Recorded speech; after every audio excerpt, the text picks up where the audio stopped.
eu sou Júlia Vargas, responsável pelas redes sociais aqui do Foot Hub. E hoje a gente está aqui com a Olga Bagatini para o nosso terceiro episódio do Foot Hub Session. Esse mês de março, todas as nossas convidadas são mulheres e hoje a Olga está aqui para falar um pouco sobre futebol feminino. Oi, Olga! Muito obrigada por ter aceitado o nosso convite. Bem-vinda ao Foot Hub Sessions. Oi, Júlia. Obrigada pelo convite. Você e o pessoal do Foot Hub. Então, eu vou direto para as perguntas, assim, para a gente deixar essa conversa muito dinâmica. Você trabalha hoje no Museu do Futebol. Como é o teu trabalho lá e quais ações o museu promove a maior visibilidade do futebol feminino? Então, eu trabalho no Museu do Futebol, na equipe de comunicação, e eu faço um pouquinho de tudo, desde gestão de redes sociais até assessoria, e eu tenho um intercâmbio muito legal com os outros núcleos também. Agora a gente está fazendo uma nova exposição temporária que vai entrar depois da exposição do Pelé, e aí eu fico me enfiando nas reuniões, participando da construção da exposição, e é um trabalho bem interessante. Porque o museu é um museu que se posiciona muito sobre temas no futebol. A primeira exposição sobre o futebol feminino no museu foi em 2015, Visibilidade para o Futebol Feminino. E, querendo ou não, eu acho que essa exposição pautou um pouco a imprensa, porque com o museu falando sobre isso, os veículos vieram, né? Eu acho que também vem na esteira de um momento em que o movimento feminista está ganhando força de novo. Eu acho que o museu foi o primeiro grande marco, assim, em São Paulo e no Brasil, de trazer esse assunto do futebol feminino, de falar da proibição, de falar do passado, de resgatar essas histórias. E é um movimento que foi fortalecido ainda mais em 2019, com a Copa do Mundo da França, em que o museu fez outra exposição, que é a exposição Contra-Ataque, que trouxe muito mais dados. Essa pesquisa continuou, né, no museu, principalmente pelas mãos da pesquisadora Aira Bonfim. E aí, em 2019, a gente teve essa oportunidade de trazer mais informações que foram resgatadas em jornais antigos, né, porque até o futebol feminino é muito pouco registrado. A CBF mesmo não tem essas informações de quantos gols a Marta fez, e é a Marta, né, imagina as outras coisas. Então, em 2019, a gente conseguiu ver o resultado dessa pesquisa com 4 curadoras muito boas. E aí um posicionamento mais de luta mesmo, né, de resistência. Inclusive, todos esses cartazes atrás de mim são na exposição Contra-Ataque. A gente tem frases: você acha mesmo que futebol não é para mulher? E aí eu acho que foi uma exposição mais de posicionamento de luta, de que a gente brigaria e faria tudo que fosse possível pelo futebol feminino para ele ser mais valorizado. E aí, fora a programação cultural que vem junto com essas exposições, né? Os debates, as palestras, os seminários. E aí teve uma que eu acho muito legal, que eu inclusive participei antes mesmo de trabalhar no museu, que foi a Wikifut Feminino, que é uma maratona de edição da Wikipédia para gente criar e melhorar biografias de atletas mulheres na Wikipédia, porque nossa, que legal! A Copa ia começar e a gente não tinha das grandes jogadoras, assim, claro, Cristiane, Marta e Formiga, beleza, mas as outras titulares, a gente não tinha informações sobre elas na Wikipédia. E até para quem ia fazer a cobertura da Copa, era difícil conseguir informações sobre essas atletas, sabe? Aí junto eu, o pessoal da Wikipédia Brasil, Wikimovimento Brasil e o museu, e a gente fez 3 edições da maratona de edição. E aí a gente conseguiu melhorar bastante, teve mais de 1 milhão de acessos aos verbetes que a gente criou. E eu acho que é um movimento que o museu continua até hoje olhando tudo o que se faz. Até anteontem, aliás, no 8 de março, a gente fez uma ação muito legal, que é a hashtag Meu Rival, em que a gente convidou atletas, jogadoras, treinadoras, gestoras, jornalistas, para compartilharem histórias de machismo que elas enfrentaram por serem mulheres no mundo do futebol, usando essa hashtag Meu Rival. E aí viralizou, foi matéria, um monte de lugar. Eu acho que esse tipo de denúncia ajuda a conscientizar, né? Ajuda a trazer luz. Porque às vezes o cara tá ali fazendo aquilo, ele nem se toca que aquilo é uma atitude, uma postura machista. E o museu tá aí, sempre pensando em novas campanhas, novas exposições, novas programações. E aí vou dar um spoiler aqui, que em abril que se completa 80 anos do decreto-lei que proibiu as mulheres de jogar futebol, a gente vai ter um seminário, 5 aulas, uma mesa melhor do que a outra, para falar e resgatar a memória dessas mulheres. Nossa, que massa! Eu acho que tu postou uma foto de um spoiler no Instagram, né? Sim. A gente convidou para assistir, porque inclusive a gente tem exposições virtuais, né? Agora em tempos de lockdown em São Paulo. A gente chamou, porque tem essas exposições de 2015 e de 2019, tem um acervo que está disponível online. E aí eu falei, né? Eu dei um spoilerzinho assim, de que nós teremos uma programação assim de primeira durante todo o mês de abril. Muito legal, ótimo saber disso. E em vários momentos na tua fala agora, tu citou a Copa do Mundo de 2019. E por mais que a Copa tenha aberto muitas portas, eu acho, pro futebol feminino, né? Ainda se falou muito sobre a premiação. E a seleção campeã ganhou 4 milhões, enquanto a seleção... 4 milhões de dólares, enquanto a seleção campeã da Copa Masculina em 2018, ganhou 38 milhões. E por que esse tipo de coisa ainda acontece apesar da FIFA ter uma receita tão grande? Eu acho que é um pouco complicado fazer comparações, porque ainda a gente... Eu não quero passar um pano aqui e dizer que não tem que igualar, enfim, porque agora recentemente a CBF igualou a diária, né? De mulheres e homens ganhando o mesmo salário da CBF para exercer a mesma função que é estar ali treinando todo dia, servindo a seleção brasileira e disputando os campeonatos. Eu acho que isso é muito importante e é um passo essencial que demorou muito para ser feito. Mas em termos de premiação, ainda tem, sim, uma disparidade de receita que tem que ser observada. Eu não acho que justifique, mas que tem que ser observada e que tem que ser melhorada, sim. O tênis, eu acho que foi uma das primeiras modalidades que conseguiu equiparar as premiações para homens e mulheres. Foi. Nos 4 grandes slams, né? E o Wimbledon foi o último. Mas eu acho que esse tipo de comparação é complicada, que tem muitas nuances aí que tem que ser observadas, e que eu acho que o primeiro passo não é querer brigar pela luta de equiparar a premiação. Eu acho que é primeiro por uma equidade de tratamento e de oportunidade. Então é pegar e investir essa grana em categoria de base, para que essas meninas possam, desde novas, ter possibilidade de se desenvolver, de pegar ritmo de campeonato, de pegar técnica, porque hoje, a última pesquisa que eu vi sobre isso, uma menina de 12, 13 anos tinha a mesma habilidade técnica de um menino de 7, 8, porque eles começam a jogar muito antes, sabe? Então eu acho que a gente tem que olhar para isso, sabe? Oportunidade e igualdade de tratamento, de oportunidade, de respeito. E aí, aos poucos, as entidades, a CBF, a Conmebol, irem fortalecendo o seu produto, como a FIFA está fazendo, né? De fortalecer o produto Copa do Mundo Feminina, para que isso atraia patrocinador e aí logo atraia atenção da mídia para cobertura, e aí as TVs queiram transmitir. Eu acho que é todo um ciclo que precisa ser trabalhado para a gente depois começar a pensar em igualdade de premiação. Eu acho que as premiações têm sim que melhorar, que é uma piada, assim, as jogadoras de hoje falarem que há 10 anos elas recebiam uma diária de 30, 40, 50 reais para jogar. Isso é um primeiro passo, mas eu acho que premiação tá lá na frente no horizonte, sabe? A gente tem muita coisa para caminhar ainda.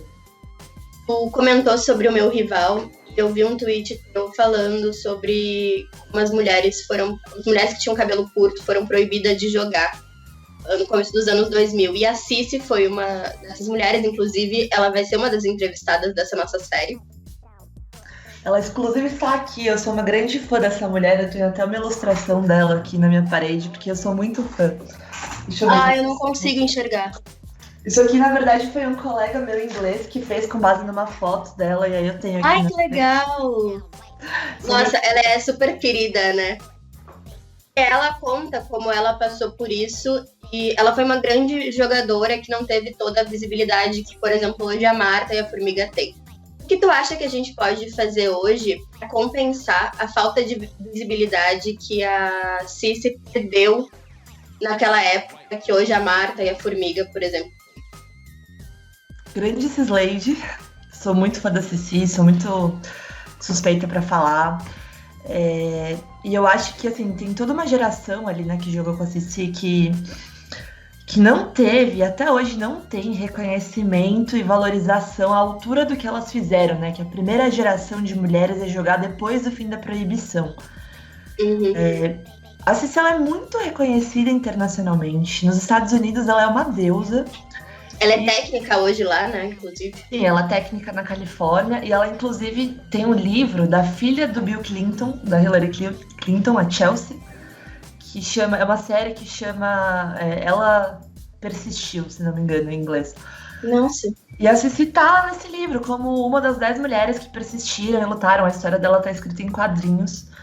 E eu acho que a gente tem uma dívida muito grande com essas mulheres, que começa pela imprensa falar mais delas, pelas entidades valorizarem e fazerem, por exemplo, a Cici nunca teve um jogo de despedida da seleção.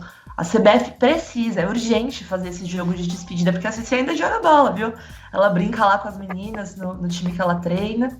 Então eu acho que é urgente fazer essas homenagens oficiais.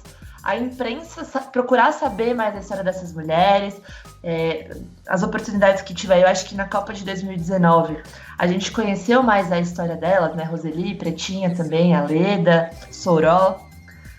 E eu acho que deveria sim se pensar. Eu acho que é difícil de acontecer, né? Mas eu acho que é válido se pensar numa reparação histórica financeira por parte da CBF. Fazer talvez um cálculo ali de quanto era pago e ajudar essas mulheres, porque muitas delas passam dificuldade financeira até hoje, sabe? Elane, cara. A Elane pega vários trampos, assim, pra conseguir pagar as contas.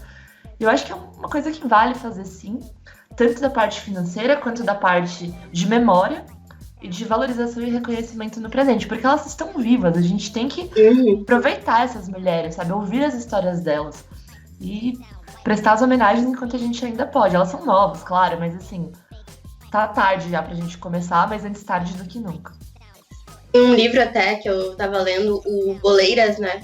Que conta a história de mulheres que jogavam não sabiam da proibição e jogavam em 1940 e pouco. E que foram entrevistadas. Você já deve ter lido esse livro, o museu deve ter acesso a ele. Não conheço o livro. Boleiras, que chama? Nossa, muito interessante. Mas a própria Cici conta, né, que ela, lá em Esplanada, no interior da Bahia, ela começou a jogar na época de proibição, mas ela falava, que policial que vai aqui vir falar que eu não posso jogar, sabe? Quem que vai vir me fiscalizar? Então eu acho que nesses interiores do Brasil, a proibição ela não era na prática, né, de baixar a polícia, mas ela era mais no sentido do preconceito que essas mulheres enfrentavam. Da família não querer que elas jogassem, dos vizinhos darem nome, falarem, como assim mulher jogando bola? Então eu acho que o preconceito nesses interiores era mais forte, o preconceito oriundo da proibição era mais forte do que a proibição em si. Essa realidade das profissionais precisarem ter outro trabalho, além de ser jogadora, porque os salários são muito baixos, ela é bem viva ainda, né? E eu tava lendo algumas notícias que a CBF ela quer que todas as mulheres que joguem na Série A1 e na Série A2 do Brasileirão Feminino tenham a carteira assinada. Muitas ainda não têm, muitos times no Brasil ainda não têm a carteira assinada das jogadoras. Sim, acho que a grande maioria não tem. E esse é o debate de profissionalização que a gente tem feito, né?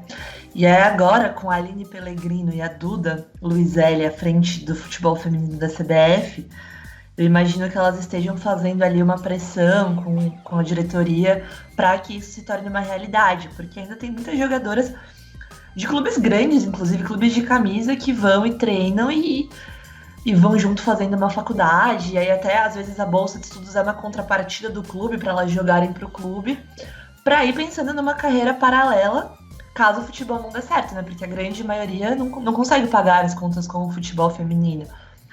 E é triste, porque é isso, eu acho que atrasa o desenvolvimento da modalidade, porque se a menina tá ali treinando, super insegura, geralmente contratos de 1 ano, não sabe o que vai ser da vida dela. Eu acho que mexe um pouco com a cabeça, no sentido de que ela não vai conseguir se dedicar 100% àquilo, porque tem outras coisas que ela tem que se preocupar. Às vezes as meninas jogam por lanche, jogam por ajuda de custo, assim, pra ir treinar e voltar, sabe? Então eu acho que essa discussão da profissionalização Ela precisa ser feita e eu acredito que com a Aline e a Duda agora à frente do futebol feminino, isso já deve estar sendo debatido lá.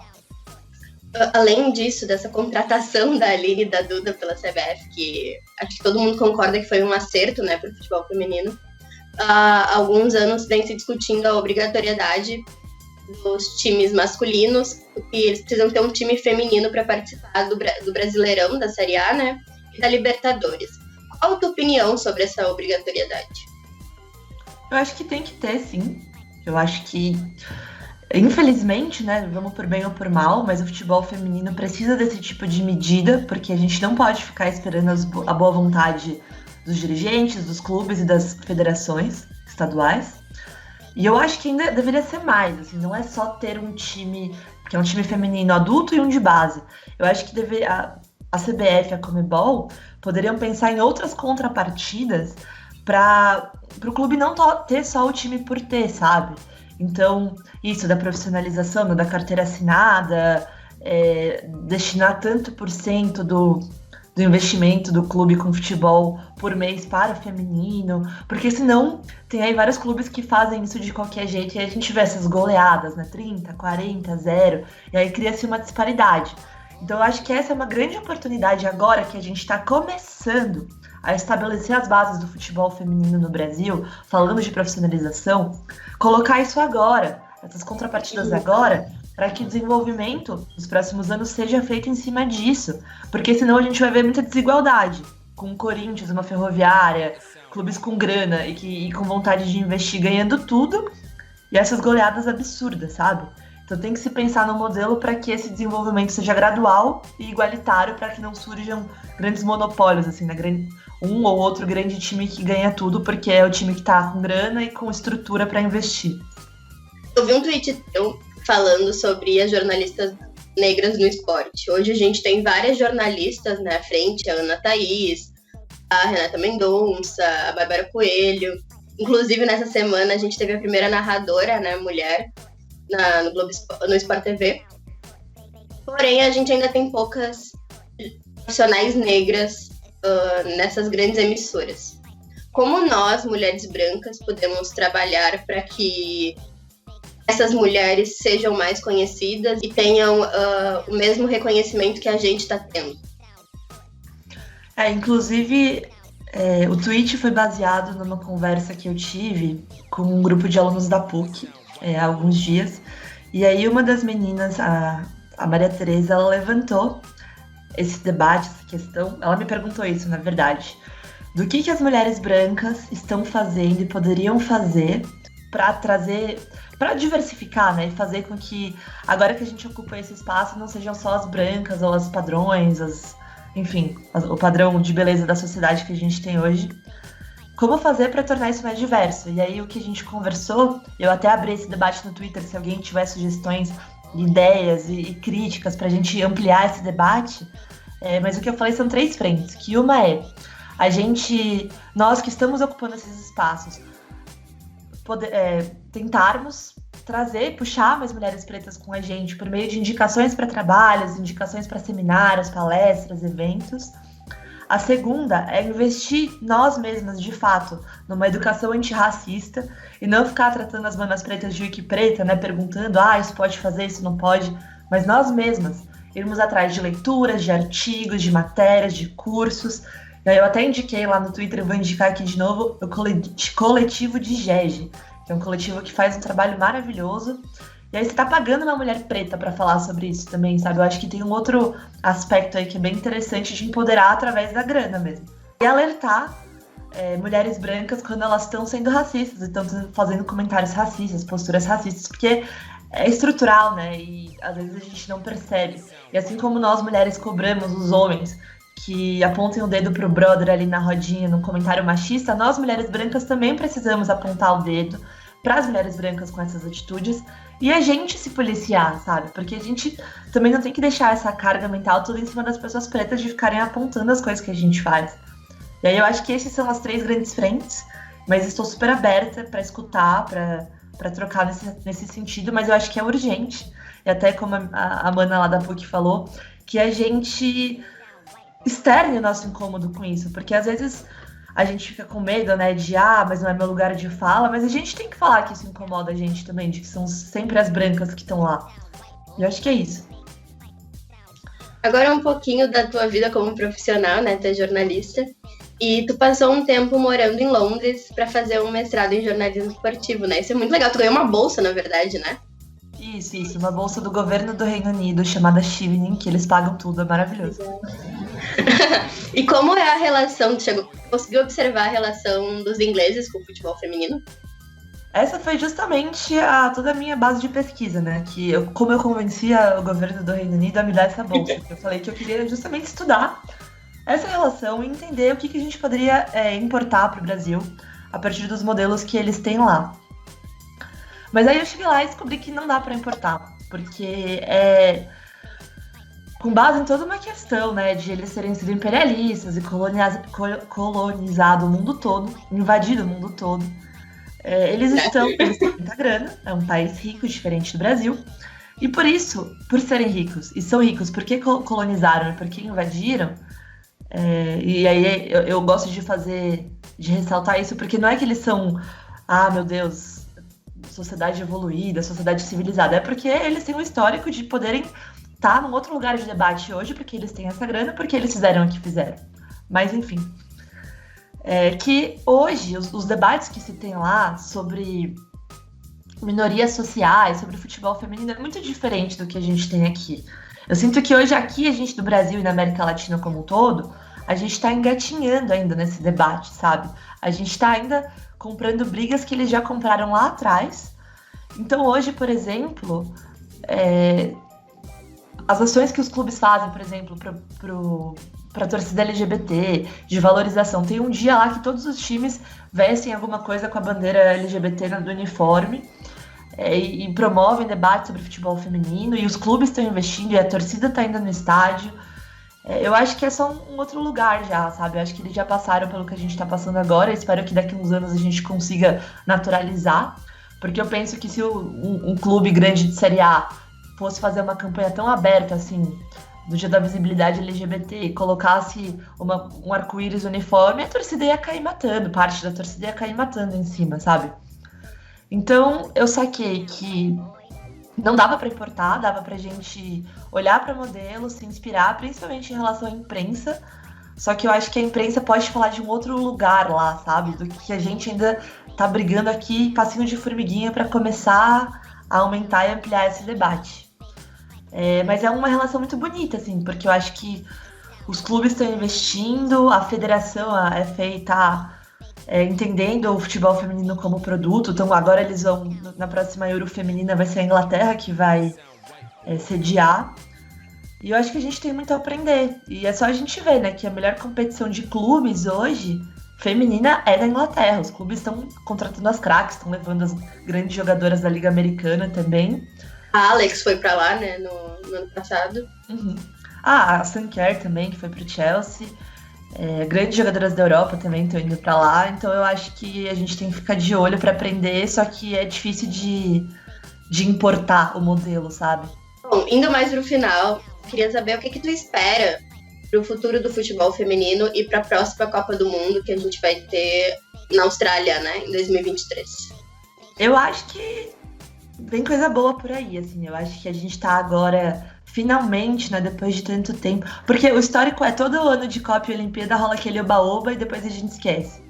E aí agora com Duda e a Aline Pellegrino na CBF, com as novas regras, não só da CBF e da Conmebol, né, não só a obrigatoriedade, mas a CBF e Conmebol respondendo a um apelo global da própria FIFA, né, que alguns anos atrás soltou aquela lista de novas diretrizes para o futebol feminino e o comprometimento a desenvolver o futebol feminino globalmente. Eu acho que a gente pode esperar coisas boas, sim. Ainda tem um trabalho muito forte que eu vejo que precisa ser feito na América Latina, porque o Brasil, com todas as dificuldades que tem, ainda é o time que é o país que mais tem feito, né? Aí você pega Colômbia, por exemplo, situações de campeonatos nacionais muito precários.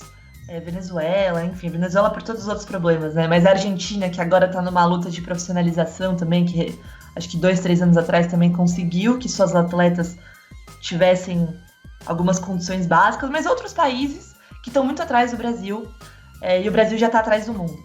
Então, eu até lembro quando a FIFA foi anunciar a sede, que foi escolhida Austrália e Nova Zelândia, tava rolando um movimento do Twitter, eu tava em Londres na época, da galera da Inglaterra querendo que fosse Austrália e Nova Zelândia, porque achava que Colômbia não estava preparada, porque não estava investindo e não estava fazendo o suficiente para receber uma Copa do Mundo.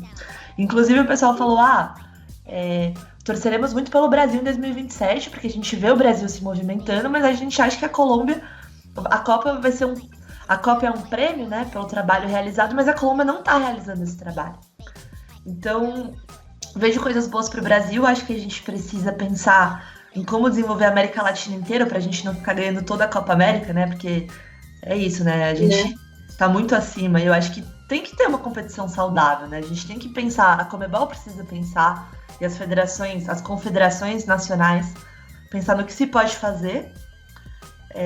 Mas eu acho que eu vejo com bons olhos, sim. Vejo com bons olhos, acho que agora não é mais oba-oba, né? Agora é um trabalho estrutural, um passo de cada vez. E aí daqui a 10 anos a gente vai começar a ver os resultados desse trabalho que está sendo feito agora. E por último, eu queria que tu deixasse um conselho, uma dica, uma mensagem para as meninas que querem seguir esse caminho do jornalismo e do jornalismo esportivo. Eu acho que jornalismo esportivo hoje é muito por indicação. É muito difícil, assim, as redações, agora ainda mais com o jornalismo em crise, muitas redações cortando pessoas, é muito por indicação. Então, a minha grande dica, assim, é para você trabalhar desde cedo, desde a faculdade, sua rede de contatos, tentar ir logo para o mercado de trabalho, sabe, mesmo que seja um estágio, um freela. Eu trabalhei muito de graça já para fazer contato, eu acho que não tem problema, assim, não, é ruim, né, falar... trabalho de graça, mas eu acho que durante a faculdade, você mostrar o seu trabalho, você mostrar do que você é capaz e fazer contatos com editores é muito importante. E aí depois não, né? Aí depois, eu até recentemente falei no Twitter que eu fico um pouco indignada com essas redações que tem só homem, mas aí na hora de fazer alguma pauta de questão de gênero, vem pedir para as mulheres serem consultoras de graça e não pagam mulheres para estarem em suas redações. Aí eu sou super contra, acho que a causa é a causa, mas a gente também precisa pagar as contas, né? É algo que acontece muito com as pessoas negras também, né? Quando a pauta é racismo. Pauta é racismo, vem aqui dar uma consultoriazinha para mim rapidinho, é complicado. Mas eu acho que no começo de carreira é válido, assim. Eu não me arrependo de ter ampliado esse leque, de ter feito contatos. E aí hoje eu acho que as coisas... Foi duro, assim, não foi fácil. Anos e anos de freelas mal pagos, e freelas em vários lugares. Até o pessoal brinca que eu era louco Abreu do jornalismo esportivo, que eu tava trabalhando para várias redações. Mas acho que valeu a pena, assim, a rede que eu construí foi legal. E eu acho que essa é a minha grande dica, sabe? Construam contatos, mostrem o seu trabalho para o máximo de gente possível. Eu vou aproveitar, eu falei que essa era a última, mas eu vou aproveitar para te fazer mais uma única pergunta, já que tu falou sobre isso. Qual a importância do jornalismo e das páginas alternativas, como o Jogadelas, o próprio Dibradoras, quando começou, o futebol feminino? Eu acho essencial. Eu acho que as Dibradoras abriram portas para muita gente. Eu acho que assim, elas realmente são mulheres que mudaram o mundo. Minhas amigas pessoais, inclusive. Mas eu acho que elas são mulheres que mudaram o mundo. Conseguiram mudar, conseguiram pautar a imprensa tradicional a partir do trabalho que elas faziam como imprensa alternativa. Tanto é que foram hospedadas pelo UOL há muito tempo, né? Eu acho que muitos portais se atentaram para a necessidade de criar uma página para futebol feminino por causa delas. Então, assim, essenciais. Eu acho que as outras também, até porque a gente vê coletiva, agora, por exemplo, que a seleção jogou o torneio nos Estados Unidos. A gente vê na coletiva 1, 2, 3 veículos tradicionais fazendo perguntas, mas quem movimentou as coletivas foram os veículos alternativos, as pequenas páginas, os pequenos portais, que são as pessoas que cobrem, são as pessoas que sabem o que está rolando e que fazem boas perguntas, né? Que não chega lá, a pauta é torneio She Believes. Fala, qual a importância da Marta para a seleção? Cara, tem muito mais do que Marta, assim, Marta é importantíssima, claro, Mas tem muitas coisas que se pode perguntar. Você não vai numa coletiva da seleção masculina e só pergunta do Neymar. Tem várias nuances. Uhum. Então acho que é bem importante, sim. E aí, até levantando mais um pouco a bola das vibradoras, logo depois... Elas são maravilhosas, pode levantar à vontade. Logo depois da Copa, teve um... Logo depois da Copa, assim, foi o primeiro jogo da Pia. Ah, não, aliás, teve a apresentação da Pia, né, que foi o torneio no Pacaembu, e aí foi o primeiro torneio internacional, se não me engano. Foi na Inglaterra, eu tava em Londres já, e aí as vibradoras fizeram uma força-tarefa, assim, pra pagar a minha viagem em libras, com a libra super cara, pra que eu pudesse estar lá, e eu era a única jornalista brasileira, assim, numa cidade a 300 quilômetros de Londres, que tem várias empresas brasileiras de comunicação, têm escritórios em Londres, e era nós lá, imprensa alternativa, na raça, mano, contando moedinha pra conseguir estar lá. E era um jogo importante, né? Porque a Inglaterra era o maior desafio da Pia até então. Ela tinha enfrentado só seleções sul-americanas. Então, a gente tá lá, sabe, dando um jeito, um pouco por amor à causa, um pouco tentando juntar dinheiro daqui e dali pra conseguir pagar a viagem. Isso é muito crédito das Gibras, né? De terem... acreditado nisso, enfim, eu tá lá também. E aí no torneio seguinte, na Europa, que foi o torneio internacional da França, aí já tinha um repórter da Globo, enfim, ainda acho que a ESPN poderia ter tentado mandar, enfim, outros veículos poderiam ter tentado, mas beleza, a França é cara, a gente entende, mas pelo menos a Globo tava lá, sabe? Acho que hoje em dia, né, o euro é pior ainda. Não é absurdo, mas assim, eu digo no sentido de... Tem um repórter lá falando disso, passando na TV, passando no Sport TV, não lembro se passou na Globo, mas acho que passou no Sport TV. E é importante, sabe? Eu acho que mesmo no ano de Oba-Oba de Copa, mesmo em 2019, é muito significativo tá eu lá e as vibradoras fazendo o possível para ajudar para dar uma força com ajuda de custo para poder estar lá. Então acho que a imprensa alternativa é essencial e ajuda também a pautar a grande mídia, sabe? Fora das grandes competições, porque futebol feminino não é só Copa, não é só Olimpíada. Exatamente, e não é só a marca. Muito, muito obrigada, Olga. Foi ótimo conversar contigo. Eu tenho esse mesmo desejo que tu, que nas próximas Copas, nos próximos 10 anos, a gente colha muitos frutos no futebol feminino. Júlia, muito obrigada pelo convite, um prazer falar com você, estamos à disposição. Muito obrigada. Esse foi o nosso terceiro episódio do Foot Hub Sessions. Teremos próximos episódios durante a próxima semana, então fique ligado aqui no nosso canal do YouTube. Um beijo e até a próxima.